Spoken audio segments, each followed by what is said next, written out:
Chapitre 6e. Sur l'île des Lestrigons, un peuple anthropophage. À l'aube du 7e jour, nous cherchons toujours, d'un bord à l'autre, une île, des côtes familières ou un passage qui nous permettrait de retrouver d'autres routes marines. Mais soudain, face aux proues effilées de nos 12 navires, les contours d'une citadelle perchée sur les hauteurs se dressent dans le lointain. Attention! La passe pour rentrer au port est étroite avec les énormes falaises rocheuses des deux côtés. Amarrez les bateaux bord à bord au fond de l'anse. Là, il n'y a pas de danger. C'est le calme plat. Moi, je laisse mon navire à l'entrée du port. Je trouverai bien un rocher pour accrocher les amarres. Dès que les manœuvres sont terminées, je grimpe sur une des falaises. Aucun champ cultivé, ni jardin, pas de fumée non plus. Qui aurait indiqué des maisons habitées?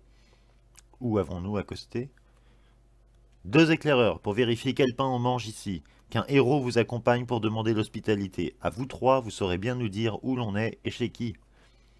Les trois hommes suivent la piste des chars qui transportent le bois de la montagne à la cité et arrivent enfin à l'entrée de la ville. Une jeune fille grande, forte, costaude puise de l'eau. Impressionné par sa taille, il décide pourtant de l'interroger. Ici, c'est le pays des Lestrigons, mon père. Antiphatès en est le roi. Son palais se trouve un peu plus haut, dans la ville. Rassurés, les trois éclaireurs entrent dans la cité en riant entre eux de leur rencontre gigantesque. Mais au palais, une femme aussi corpulente qu'une montagne les attend.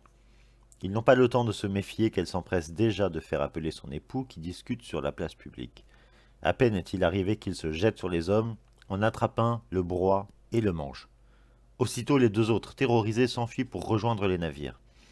Mais Antiphatès lance son cri de guerre et les Lestrigons par milliers surgissent de tous côtés, prêts au combat. Ils n'ont rien d'humain, ce sont des monstres proches des géants. Dès qu'ils aperçoivent nos navires, bien rangés dans le port, ils les bombardent d'énormes blocs de roches. Aucun homme ne pourrait les soulever, c'est un déluge de pierres, et les bateaux se trouvent pris au fond du port dans un piège mortel. Ce ne sont que cris de détresse et hurlements de douleur. Les hommes à bord sont écrasés, massacrés, les bateaux fracassés, et leur cargaison de butin et d'esclaves engloutie. Ceux qui sont tombés à la mer, les Lestrigons les harponnent comme des thons pour un festin barbare de chair humaine. Quel homme pourrait manger un autre homme sans que son peuple, à l'unanimité, ne le condamne? Ici, tous les Lestrigons sont des monstres. La mer est rouge et les épaves des navires, éventrés, flottent dans ce bain sanglant. Impossible de leur porter secours. Je n'ai qu'une chose à faire si je veux sauver mes hommes et mon bateau, trancher les amarres avec mon épée. Ramez de toutes vos forces, nous allons tous être massacrés. Nous hisserons le mât et les voiles au large. Mes compagnons ont tellement peur de mourir que les rames, en frappant, font écumer la mer. Je n'ai pas d'autre choix. Fuir tandis que là-bas le carnage continue. C'est tout un peuple qui mange ses ennemis. Nous reprenons la mer, abattus et prostrés, sans doute secrètement heureux d'être encore en vie, mais nous pleurons tous la mort de nos compagnons. Sur les 12 navires qui ont quitté Troie pour revenir au pays, seul le mien affronte encore la mer. Je suis maudit. Ainsi s'accomplit la vengeance de Polyphème. Poséidon me poursuivra de sa haine où que je sois et quoi que je fasse, car s'il commande à l'empire des flots, il a aussi le pouvoir d'ébranler la terre, de fendre les montagnes et de projeter les roches dans la mer pour qu'elles forment des îles.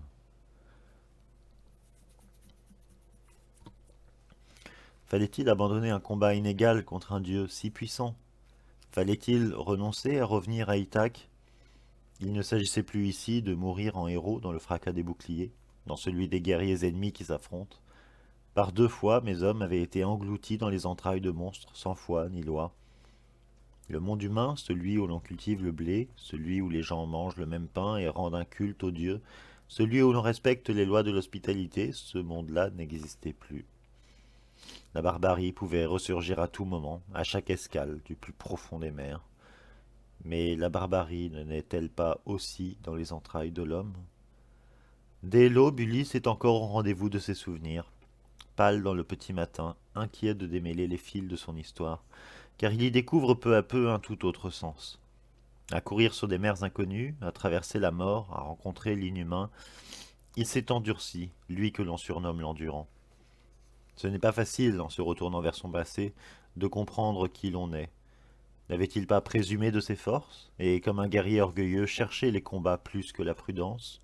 Pourquoi, chez les Lestrigons, Ulysse n'avait-il pas laissé tous les bateaux hors du port? Qu'avait-il fait de sa ruse, tant chantée par les poètes? Tel était leur destin. Voilà ce qu'ils se répétaient en secret depuis de longues années. Tel était leur destin. Qui pourrait lire sur son visage impassible de héros les atrocités qu'il a vécues et celles qu'il a commises? Ulysse soudain se lève. La mer s'embrase au coucher du soleil. Il frémit. Un instant, il la crut tachée de sang. Pourquoi les dieux ont-ils permis tout cela? Le malheur des hommes.